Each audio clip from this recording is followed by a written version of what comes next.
I've been told my whole life you'll never be nothing simply because of the way you talk. But I ain't never let that stop me. When I first got on TV at NBC 7 years ago, they sent a linguist. So the woman comes in my office and she says, "Are we ready to begin?" And I said, "Excuse me, ma'am, who are you?" She said, "NBC is of the understanding in order for you to be successful on daytime TV, you're going to have to learn how to speak more eloquently." I said, "I ain't finna do all that there." She said, "Say what you just said to me again slowly." I said, "I ain't finna do all that there." She said, "That's exactly why I'm here." I said, "Yeah, but I talk just like this here. What's the problem?" She said, "If you don't learn how to speak more properly, you'll never be successful." I said, "Who told you that? You walked into my office. I'm already on TV. Now I made it to this point without you. I don't know how you figure I ain't gonna get the rest of the way without you." She says, "Listen to me. If you don't learn how to speak better, you'll be off TV." I said, "Which one of these sound best to you? I am broke or I'm is rich?" Because I'm is rich. Are you under the shade of what someone spoke over you, told you what you couldn't do? Now that shade is limiting your life? Do you have friends that are blocking your growth? What could you become if you got out from under that shade? Remove what's blocking your growth and you'll begin to blossom. I think the biggest vulnerability you've got is you actually value somebody's opinion more than you value your own. Those people that you're so terrified of their opinion of you, those people are not the ones who will live with the regret. Those other people are not going to be there when it sucks and it's hard for you. The biggest struggle for me was my family, man. The people closest to me was the biggest struggle. Every time I went out to do another deal, everybody told me, "You don't need to do that, man." So the point, you got fuel in your tank, and then you got somebody in the back seat saying, "Hey, be careful." They're putting mental pressure on the brakes when you're trying to accelerate. If they're rooting against you and they really just want to see you lose, they're pretending to be concerned, then this is something that you just completely eliminate from your life. There's always some reason to be down on ourselves. You have to put your foot down and say, "No thanks, I'm not living under that shade." Get your passion back. Start believing again. Start dreaming again. One thing that can easily stunt our growth is the people that we're spending time with. Are they making your life better, or are they causing you to compromise? Take the easy way out. If you want to know what you're going to be like in 5 years, look at your friends. I know you love your friends, but your destiny is too great. You need people that bring out the best in you, that challenge you to live a life of excellence and integrity. And too often, we don't realize who we are. We're letting negative voices convince us that we're limited. See, I'm done letting fear and can't do it thoughts dictate my life. Where you are is not your destiny. You can come out of the fear and step in to who you were created to be, a history maker. Anytime we try to move forward, there are people telling us what we can't do. No, quit letting people talk you out of your dreams. It may not have happened for them, but you're a mighty hero. It's going to happen for you. God's favor is on your life in a new way. He's called you to set the new standard, to take your family to a new level. I don't know what that dream is that you have. I don't care how disappointing it might have been as you've been working toward that dream. But here's what I know, that dream that you're holding in your mind, that it's possible. See, sometimes we can't say, "I can do that." But what we can say, that it's possible. And here's what I will share with you, that in the process of working on your dreams, you are going to incur a lot of disappointment, a lot of pain, a lot of defeats. But in the process of doing that, you will discover some things about yourself that you don't know right now. what you'll realize is that you're more powerful than you can ever begin to imagine. That you don't have to go through life being a victim. I was born in Miami, Florida, in an area called Liberty City with my twin brother. When I was in 5th grade, I was identified as EMR, labeled, educable, mentally retarded, and stayed in that category until I got out of high school. But I met a high school teacher who one day changed my life. I was waiting on another student. When he came in, he said to me, "Young man, go to the board and write what I'm about to tell you." I said, "I can't do that, sir." He said, "Why not?" "Because I'm educable, mentally retarded." He said, "Don't ever say that again. Someone's opinion of you does not have to become your reality." And ladies and gentlemen, I started working on my dream. And most people don't work on their dreams. Why? One is because of fear. What if things don't work out? The other thing is that most people, ladies and gentlemen, they get comfortable. They stop pushing themselves, and they end up becoming very cynical about life, and they throw in the towel on themselves and on their dreams. What I'm doing now, I could have been doing years ago.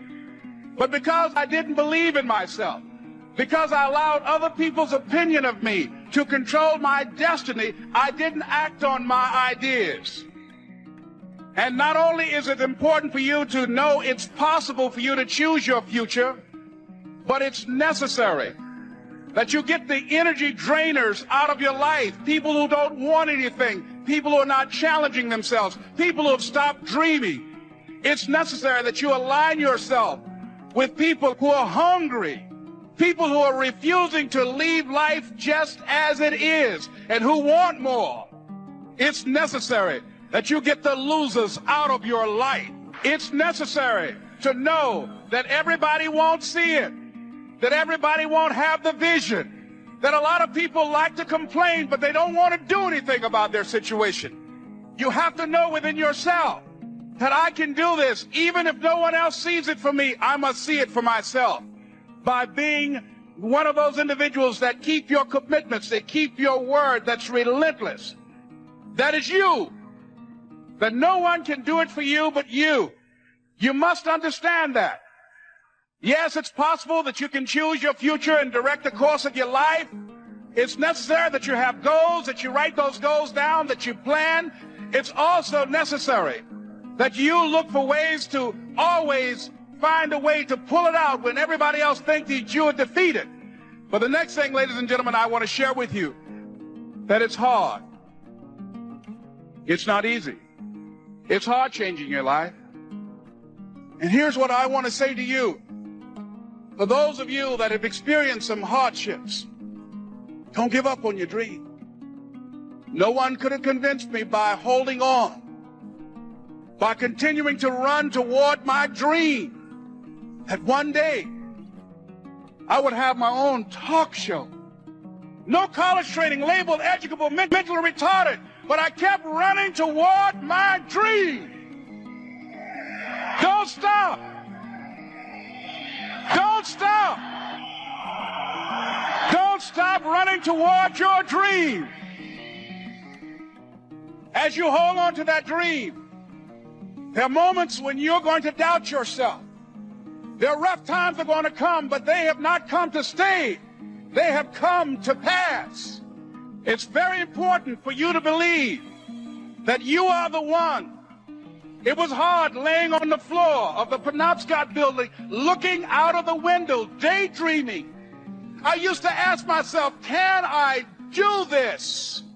And something said within me, you're the one. You're the one. Promise yourself you'll read the books until your skills change. You'll listen to it until it makes sense. Never give up until, however long that is. Step by step, piece by piece, book by book, go for it. Don't miss the chance to grow. Then you'll discover some of life's best treasures when you pay that price.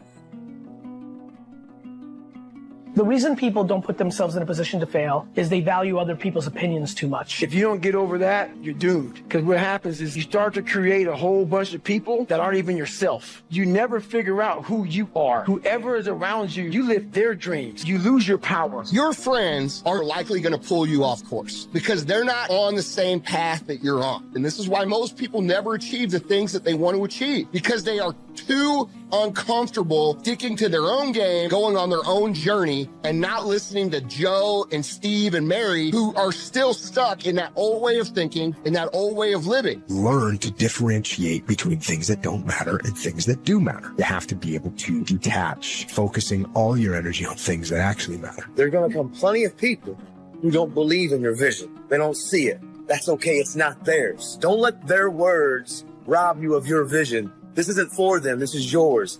Grab a hold of it, see it, and go get it. Just because they don't want to go create this awesome, fulfilling existence that is worth all the effort to do, doesn't mean there's something wrong with them. It just means that your nature and their nature are not aligned anymore. That doesn't mean you can't be friends with them. But what it does mean is that you're going to have to get comfortable sticking to your own plan and telling them no when they want to go out on Friday, Saturday, Sunday. Discriminate between things that matter and things that don't matter. And the way that you do that is by detaching from everything, and you focus on the things that matter, and it's going to make your entire life a lot easier. So if you want to win, you're going to have to get real comfortable keeping your head on your plan, let people be happy, and put the time into making yourself happy. People have different natures. Not everybody's meant to be a billionaire. Not everybody's meant to be a perfect human specimen physically. This isn't for them. This is yours. Grab a hold of it, see it, and go get it. This isn't for them. This is you. Drown them out. And what you were created to fulfill. What I learned, hearing stories told from the mouths of people who know how to live, how to course correct, how to keep going, and their ability to share their stories only helps the trajectory of others who listen. You know, because when I first started making money, and it was, you know, my salary or my earnings were published all over the place. I mean, the first year I was like, really? Did I make that much money? Oh my God. It was very difficult for me to figure out where my boundaries were because I'd grown up poor and didn't have anything.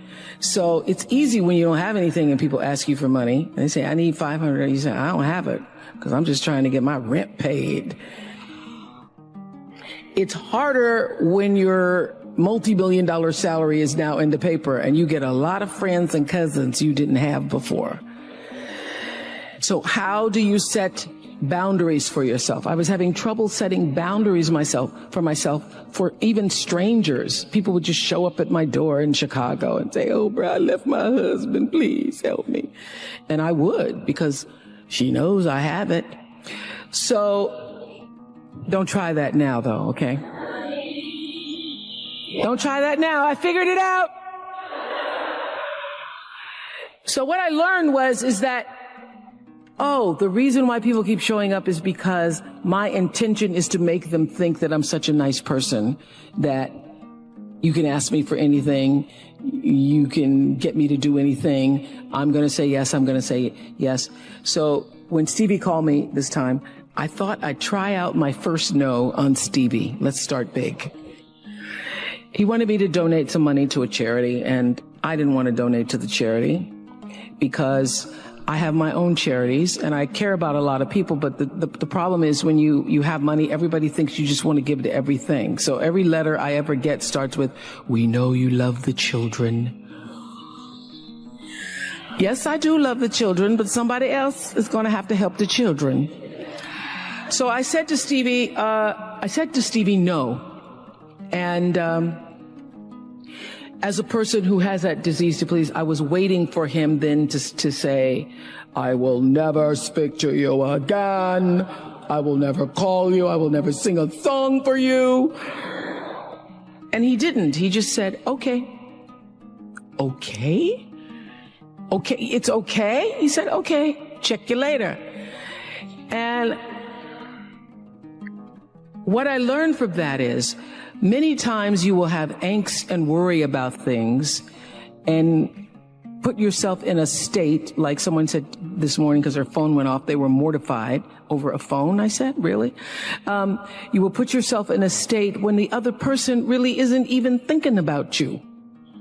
So learning that I could specifically determine for myself what the boundaries were for me, what I wanted to do, give my money, give my time, give of my service to who I wanted to give it to when I did, that I get to make that decision. And just because you get 100 requests a week doesn't mean you have to try to fulfill all of that. Just because you have all of these demands on your time and on you doesn't mean that you have to say yes. You get to decide because you're the master of your fate.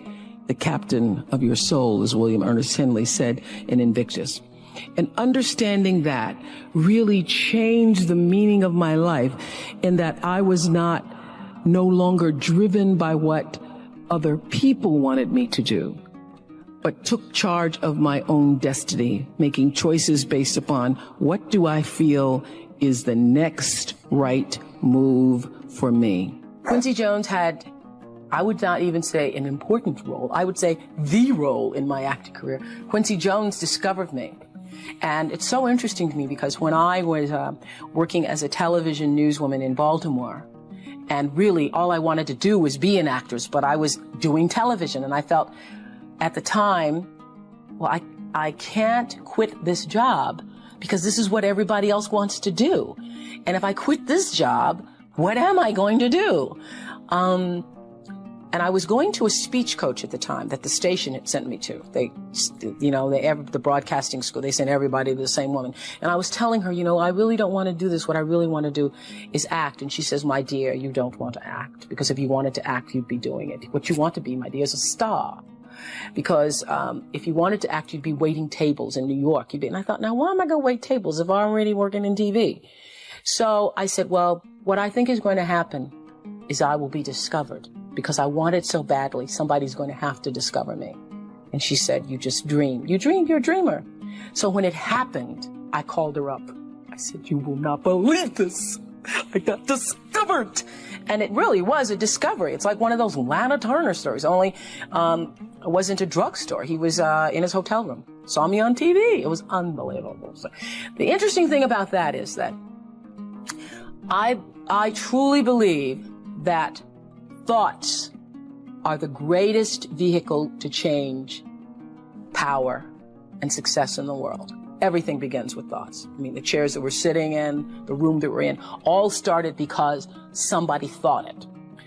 So I thought up The Color Purple for myself. I know this is going to sound strange to you. I read the book. I got so many copies of that book. I passed the book around to everybody I knew. If I was on the bus, I'd pass it out to people. And when I heard that there was going to be a movie, I started talking it up for myself. I didn't know Quincy Jones or Steven Spielberg or how on earth I would get in this movie. I'd never acted in my life, but I felt it so intensely that I had to be a part of that movie. I really do believe I created it for myself. I wanted it more than anything in the world and would have done anything to do it. Anything to do it. Turn your wounds into wisdom. You will be wounded many times in your life. You'll make mistakes. Some people will call them failures. But I have learned that failure is really God's way of saying, excuse me, you're moving in the wrong direction. It's just an experience.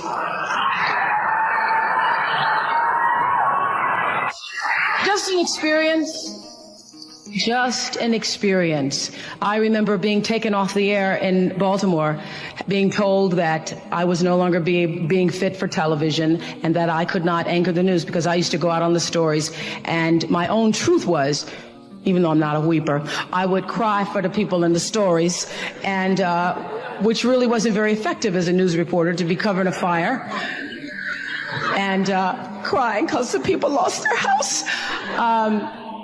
And it wasn't until I was demoted as a on-air anchor woman and thrown into the talk show arena to get rid of me that I allowed my own truth to come through. And the first day I was on the air doing my first talk show back in 1978, it felt like breathing, which is what your true passion should feel like. It should be so natural to you. And so I took what had been a mistake, what had been perceived as a failure with my career as an anchor woman in the news business, and turned it into a talk show career that's done okay for me. What drives you?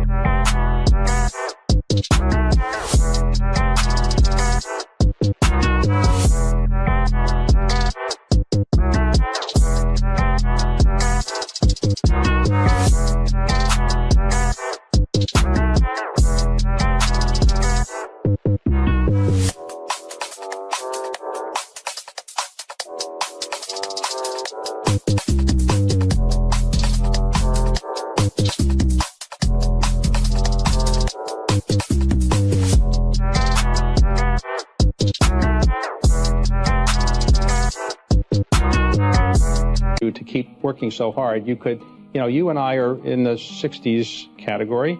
And so when you're in your 60s, you've lived more than you're going to live, realistically. So when you realize you've lived more than you're going to live, you can say, why not?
They're waiting on me, haters think they gaining on me. Sitting in purple rain and folding origami. Oracles surround me, each one more astounding. Still handle my biz, just got a channel climb up to the level. The damage I really can make is a trip. Doing figure eights, ace. Are you coming back now? But it's way too late. Just trying to be grateful, just trying to be great. Yeah, and one thing it taught me is this is the moment to get it. So have faith and don't hesitate. Where my bad girls at? Bad girls at? From the front to the back, front to the front to the front to the front to the front. But it work right now, work right now. Put it work, let me see, put it work. Put it work, let me see, put it work. Work, work, work. Put it work.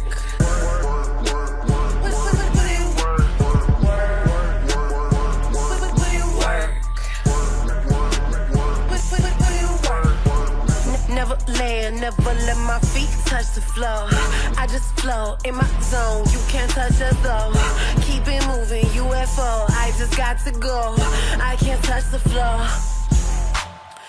Take that, break that with a bit. Relax a little bit, why not just ease up? Why have you decided to even work harder than you did before? Because I think, David, that everybody, the thing that worked for me all these years, whether it was the magazine or, which I still have, or whether it was the show, I understood that there's a common denominator in the human experience. And I want the same thing you want, which is the same thing you want and you want. What we all want is to be able to live out the truest, highest expression of ourselves as a human being. That doesn't end until you take your last breath. What is the truest, highest vision that you hold for yourself. No matter where you are in your life, there's always the next level. There's always the next level to the last breath. So I feel that I always knew that I would be done with the show when I felt like, oh, I've said as much as I could say here on this platform. And then how will I be used? If there were a theme song to my life, Amazing Grace would be one of them, and Keep on Using Me Till You Use Me Up would be another one. You know that Bill Withers song? Yes. So I feel that until you have used your value as a human being, you're not done. When I first started as a broadcaster, I was 19, very insecure, thrown into television, pretending to be Barbara Walters, looking nothing like her, and still going to college. So I do all my classes in the morning from 8 to 1, and then in the afternoon I work from 2 to 10 and did the 6 o'clock news. And would stay up and study and all that stuff, until 1, 2, or 3 o'clock in the morning, and then just start the routine all over again.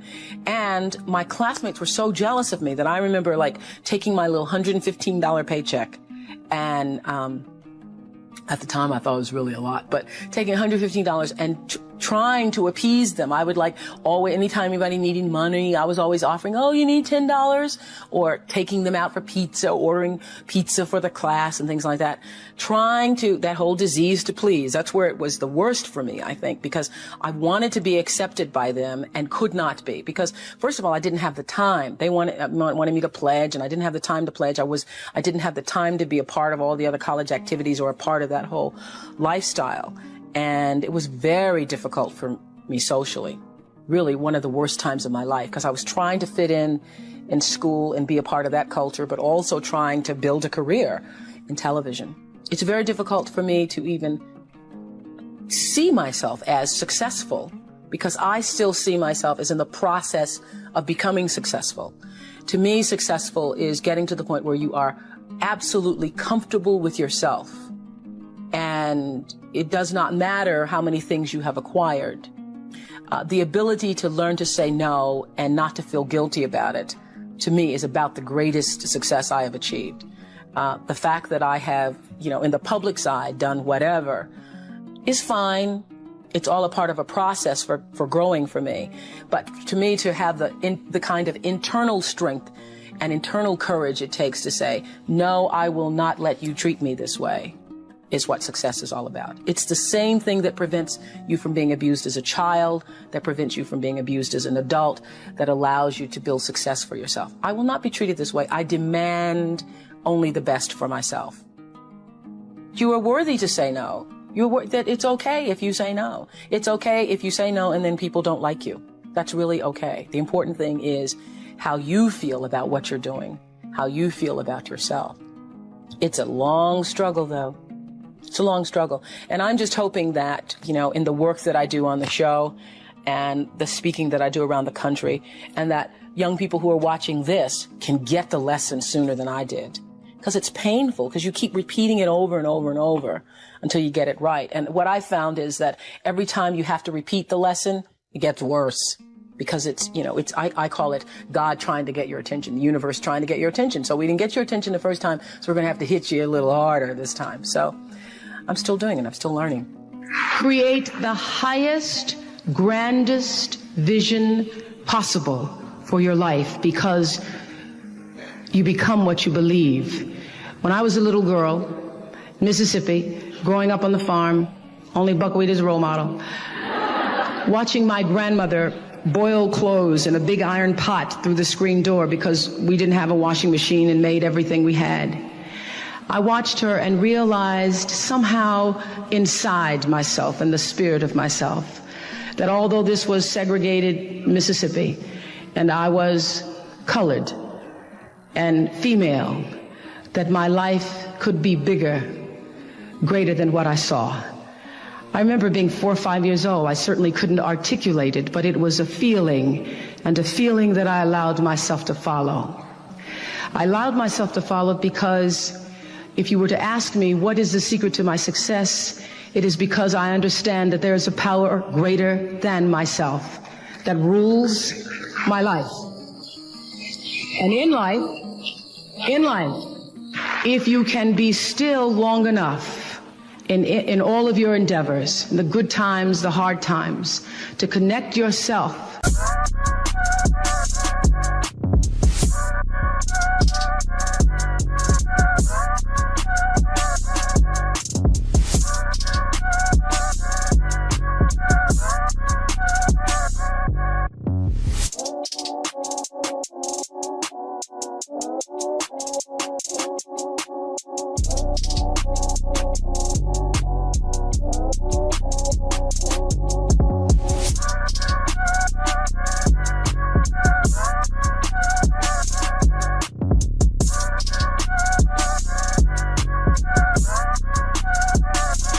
to the source. I call it God. You can call it whatever you want, to the force, nature, Allah, the power.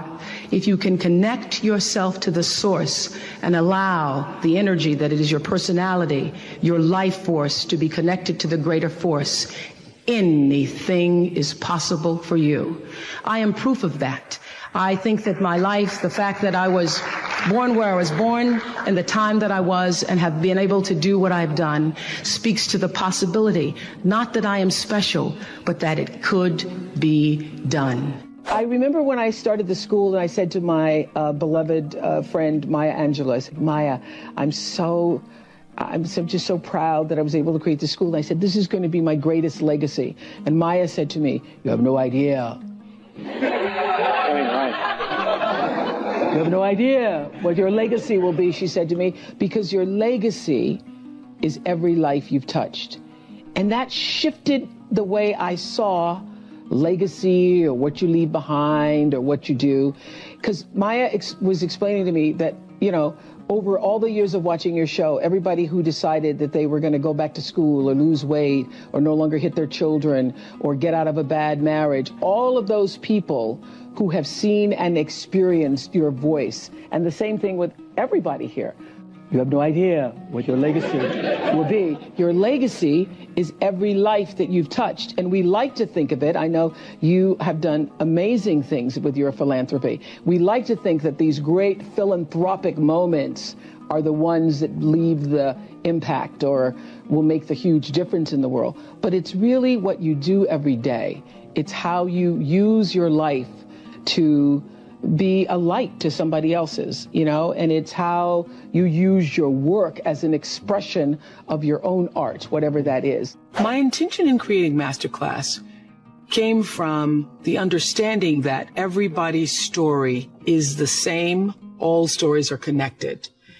And there is nothing that anyone who's living on earth has ever felt or known or experienced on a soul level that hasn't been felt or known or experienced by someone else. One of the most difficult things in life is feeling that you are the only one. You are the only one who's traveled this path, who's felt this way. I had nowhere to go. I was homeless at the time. I lost my family. The next thing I know, I'm in this car for 3 years, man. I'm struggling. Who's experienced such devastation or joy or triumph or victory. So for me, I define a master as someone who has fully stepped in and owned the full progress and trajectory of their life. Persistence pays off. That's lesson one. But hearing stories told from the mouths of people who know how to live, how to course correct, how to keep going,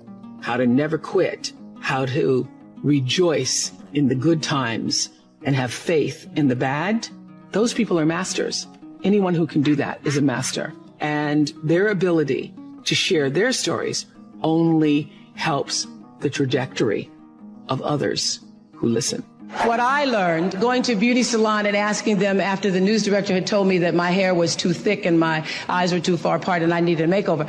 And sitting in a beauty salon, in a French beauty salon, allowing them to put a French perm on my black hair and having the perm burn through my cerebral cortex and not being the woman that I am now, so not having the courage to say, this is burning me.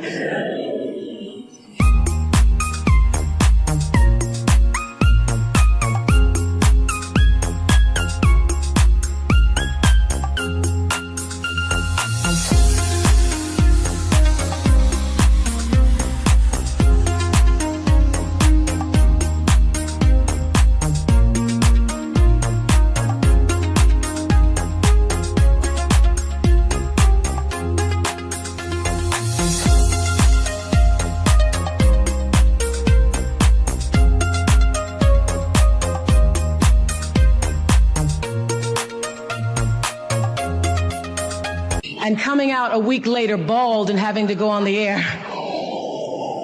You learn a lot about yourself when you're black and a woman and bald and trying to be an anchor woman.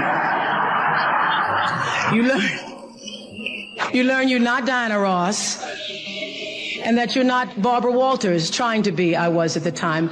I had a lot of lessons. I remember going on the air many times and not reading my copy ahead of time. And I was on the air one night and ran across the word B-A-R-B-A-D-O-S. That may be Barbados to you, but it was Barbados to me that night.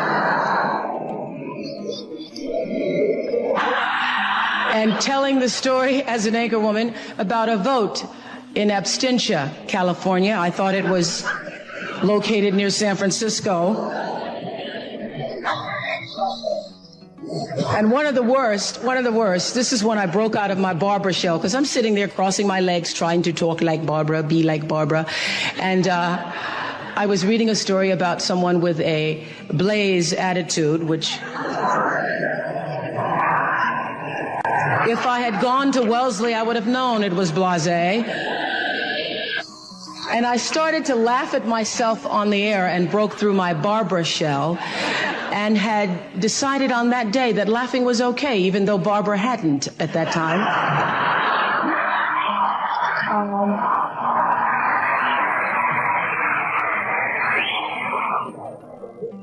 And it was through my series of mistakes that I learned that I could be a better Oprah than I could be a better Barbara. And I allowed Barbara to be the mentor for me, as she always has been.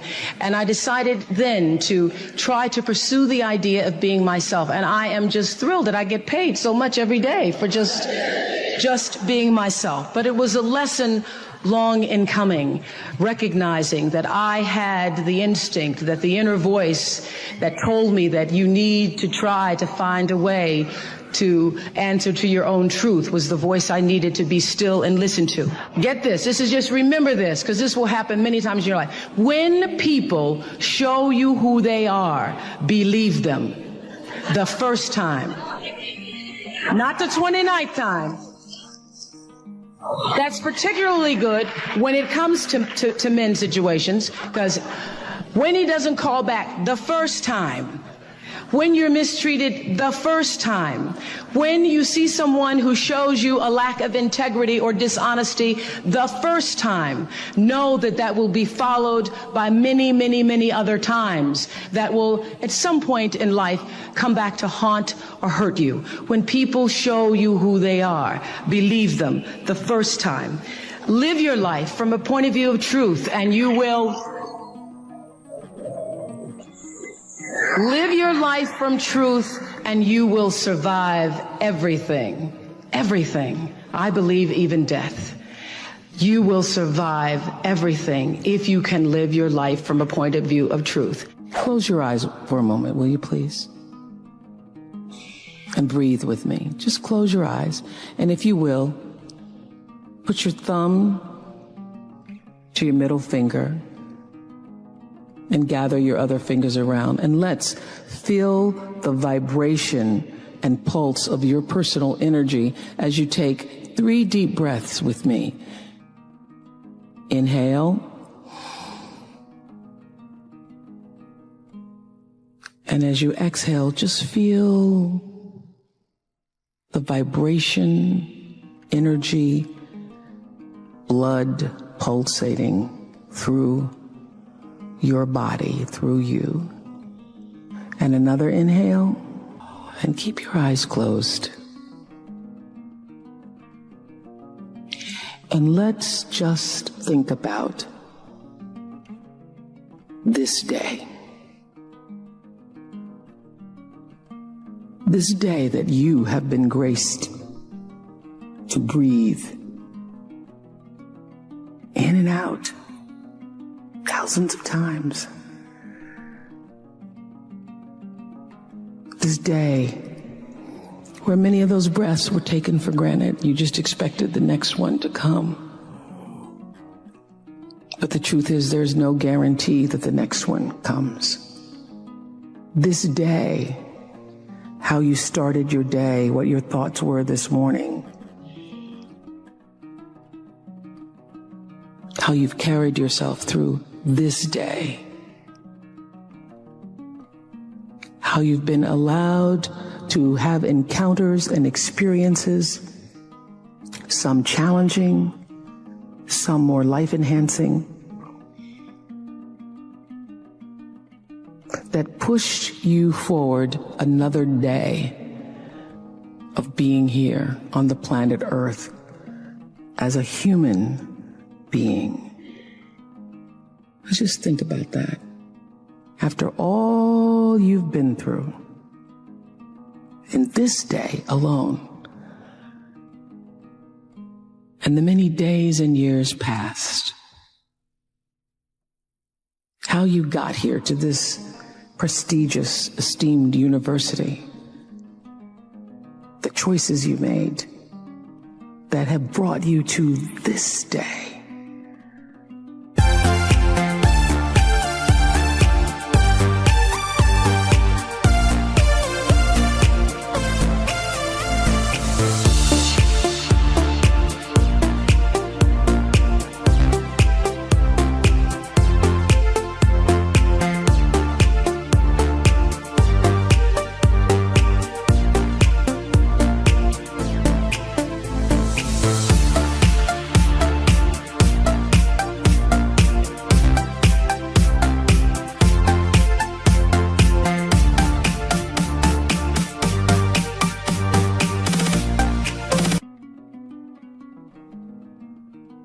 Open your heart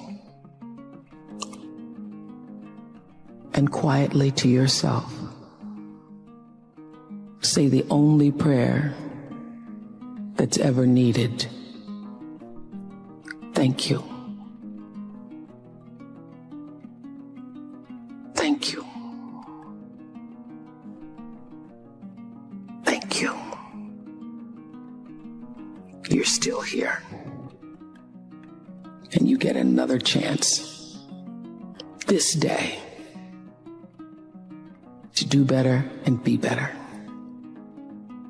Another chance to become more of who you were created and what you were created to fulfill.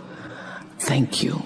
Paid attention to my life because I understand that my life, just like your life, is always speaking to you, where you are, in the language, with the people, with the circumstances and experiences that you can understand and interpret if you are willing to see that always life, God, is speaking to you.